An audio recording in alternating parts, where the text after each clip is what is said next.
Algebra word problems number 35A. Write, solve equations for mixtures. Mixtures are one of the toughest word problems to do for students, so making a table is the easiest way to find the equations needed to solve a mixture problem. So here's our first one. I want you to notice my pictures first. I've got a $6 per pound bag of nuts. I got a $3 per pound bag of candy that happens to weigh 5 pounds. And I've got a $5 per pound bag of candy and nuts mixed together. This is what we're trying to create, this big bag over here, okay? So how many pounds of this $6 per pound mixture of nuts should be mixed with 5 pounds of a $3 per pound mixture of candy to obtain a mixture of candy and nuts costing $5 per pound? So that's our question. We don't know how much this weighs, okay? We have no idea the weight of that candy, okay, of that nuts. We know the candy's 5 pounds, but we don't know the weight of this either. We need to add this together to this to equal this. We need to combine the nuts and candy together in such a way that it'll make a mixture of candy and nuts. But the nuts are $6 per pound and the candy's $3 per pound. How can we mix the prices? Well, the new mixture will be $5 per pound, but how many pounds of nuts will we use? So we're going to put an X in the place of the amount of nuts we're going to use. So we don't know. We've got 5 pounds of candy, so the amount of nuts we're going to use is going to be X, okay? So the first thing we're going to do is make a table, and you should make one of these tables for every single mixture problem you have. Now this mixture problem has only one variable. Some mixture problems have 2 variables, and I'm going to do those in the next coming up videos because I'm going to do several of these, okay? So if you look, I want you to think of this as a row A, B, and C. A is the cost per pound of each. We know the nuts are $6. We know the candy's $3. And we know that the new mixture is going to be 5. So we've got our $6, $3, and $5. The number of pounds of each, we don't know what the pounds of nuts were. Remember? We have an X there. So here's our X. And the pounds of candy was 5 pounds. It gave us that in the word problem. So our mixture is going to be the candy and nuts mixed together, isn't it? So it's going to be X plus 5. See?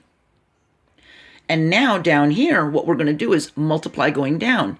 6 times X becomes 6X.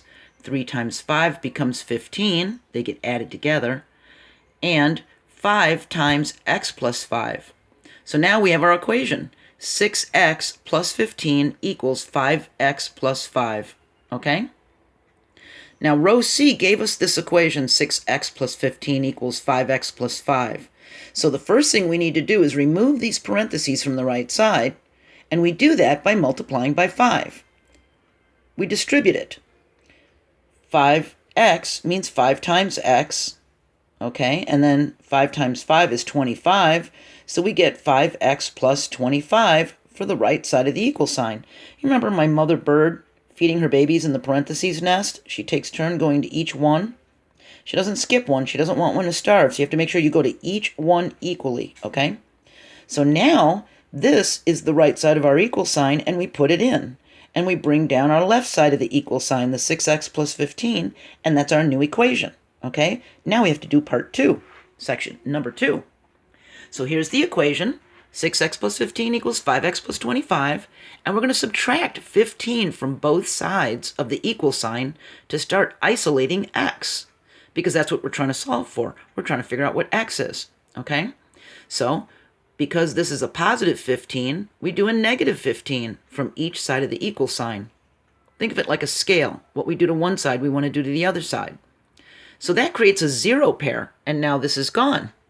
So now we have 6x on this side of the equal sign, and 25 take away 15 is 10. So on this side of the equal sign, we have 5x plus 10. That's our new equation now.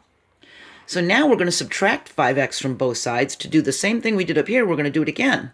But this time we're doing it with the 5x. And that will help us isolate the x to one side. So what we can do is take 5x away from this side. That creates a 0 pair, just like we did up here. And now we have nothing here. And 6x take away 5x makes 1x, but we don't really write that 1, do we? When we just have a 1 for the variable, we just put the variable because we can see there's 1x there. Now we know x equals 10. Well, if x equals 10, that means that's 10 pounds of nuts that should be mixed with the 5 pounds of candy to create that candy and nut mixture. Now we know we need 10 pounds of the nuts. See? Now in some mixture problems, you need to take the information that x equals 10 and you need to plug it into another equation in order to solve for y. And we're going to do those in the future. But right now, we're doing one variable, and it is x equals 10. Okay? I'll see you next video. Bye.